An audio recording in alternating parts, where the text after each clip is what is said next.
Just what are your plans for the off season and possibly playing or just doing individual workouts? Yeah, I mean, probably take a little bit of a break here, just for maybe a week.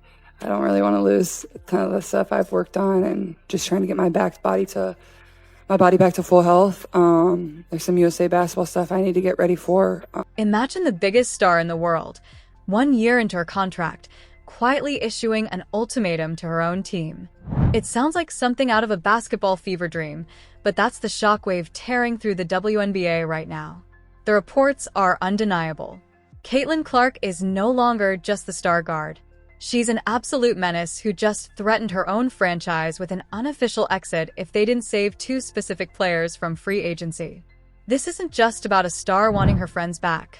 This is about a ruthless strategic power move that exposed the Indiana Fever's front office and revealed the true depth of Clark's influence. But this entire drama isn't about her contract.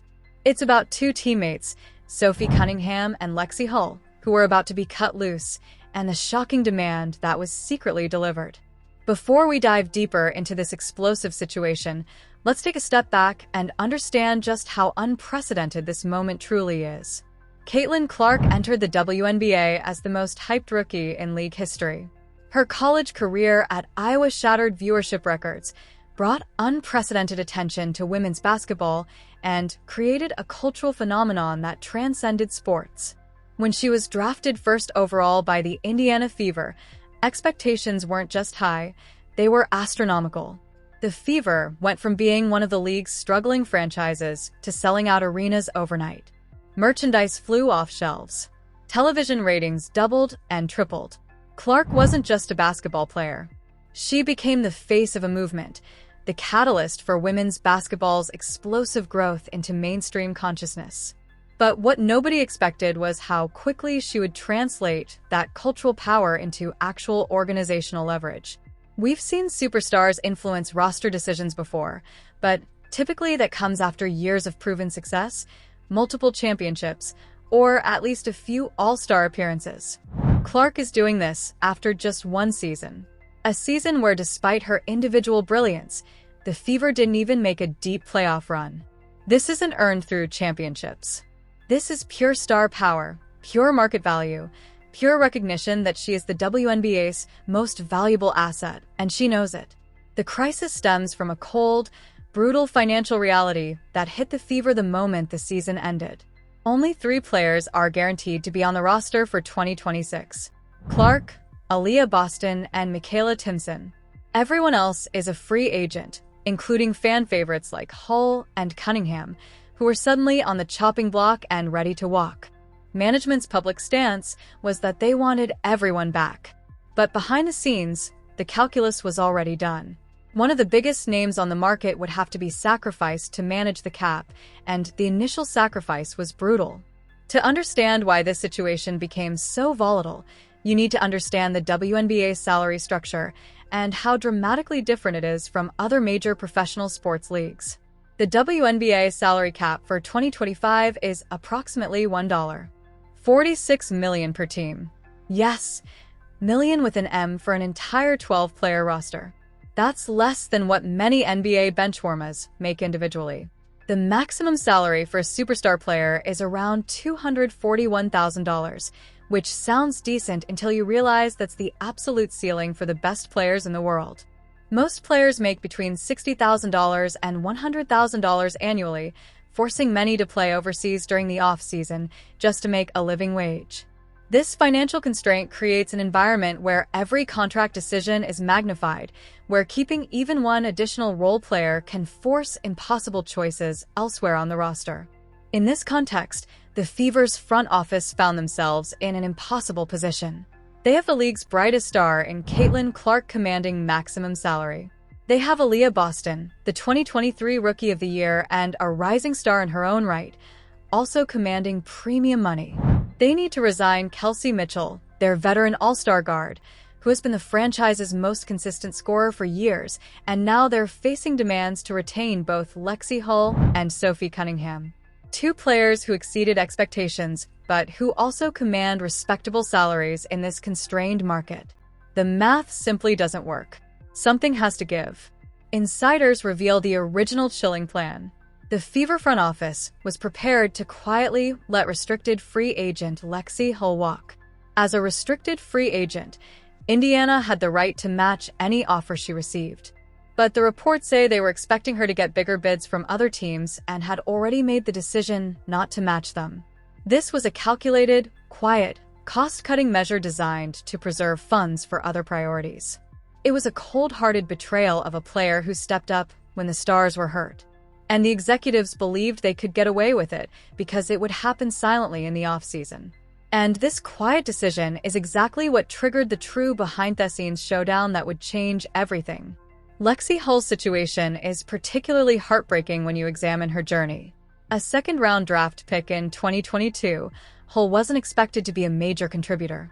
She spent her rookie season mostly on the bench, averaging just 4 points per game.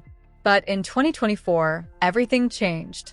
When injuries hit the Fever roster, Hull stepped up in a massive way. She became one of the league's most efficient three-point shooters, hitting over 40% from beyond the arc. She provided crucial spacing for Clark to operate, became a reliable defender, and showed the kind of work ethic and team-first mentality that coaches dream about. She transformed from a roster afterthought into a genuine contributor on a team that was suddenly relevant again.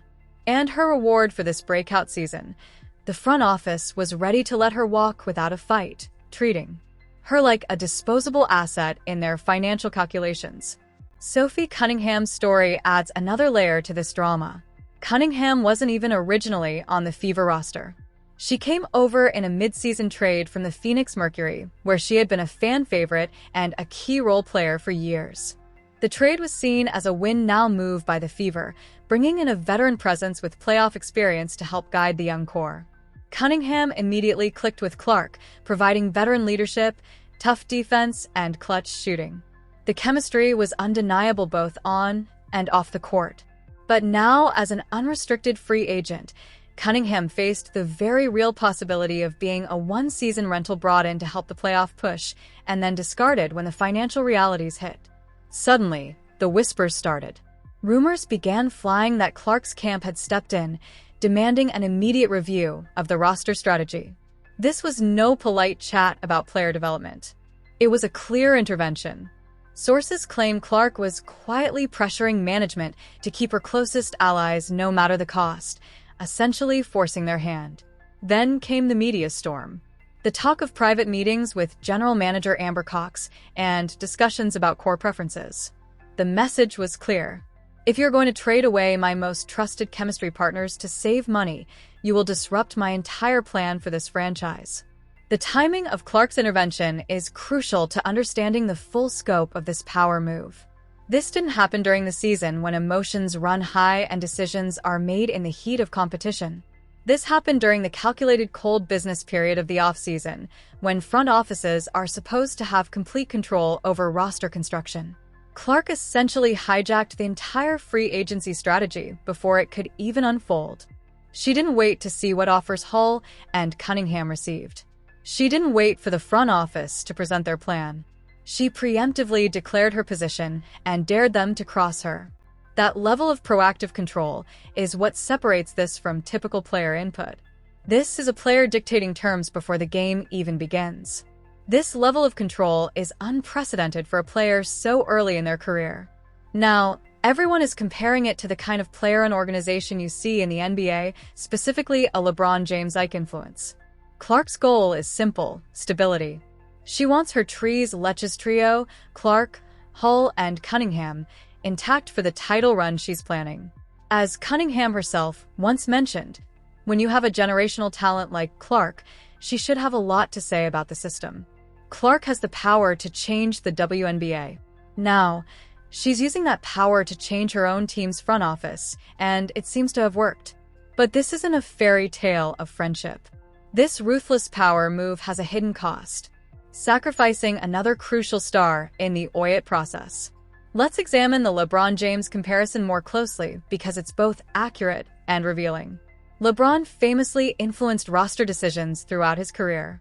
From his first stint in Cleveland through his Miami Heat years with the Big Three, his return to Cleveland, where he helped orchestrate the Kevin Love trade, and his Lakers tenure, where his preferences have shaped multiple rosters. But LeBron earned that influence through 4 championships, 10 finals appearances, and nearly 2 decades of sustained excellence. He proved he knew how to build winning teams. Clark is attempting to wield similar influence with 1 season under her belt, no championships, and no proven track record of evaluating talent at the professional level.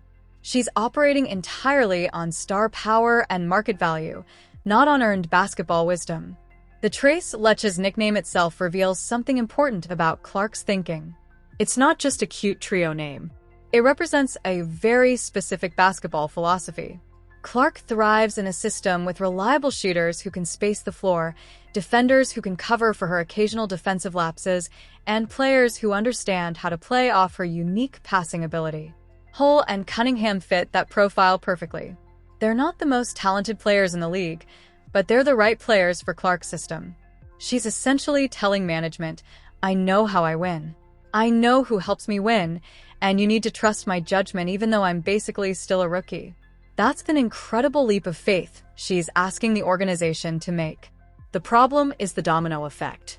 The front office's publicly stated #1 priority was resigning all-star guard Kelsey Mitchell.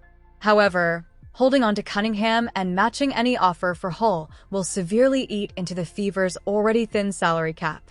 Clark's loyalty to her close-knit group is now a direct threat to keeping the franchise's other cornerstone player who led the team in scoring for years. Clark is forcing a choice: her chemistry and her circle, or the veteran all-star who carried the team for 7 years. This is a cold war of leverage with a massive financial consequence looming for the franchise's future. Kelsey Mitchell's situation deserves deep examination because it represents the human cost of Clark's power play. Mitchell has been the Fever's most consistent offensive weapon since she was drafted 2nd overall in 2018. She's averaged over 17 points per game for her career, made an all-star team, and remained loyal to a franchise that struggled through multiple rebuilding phases. She was the face of the Fever before Clark arrived. The player who kept fans coming to games during the dark years, the veteran who,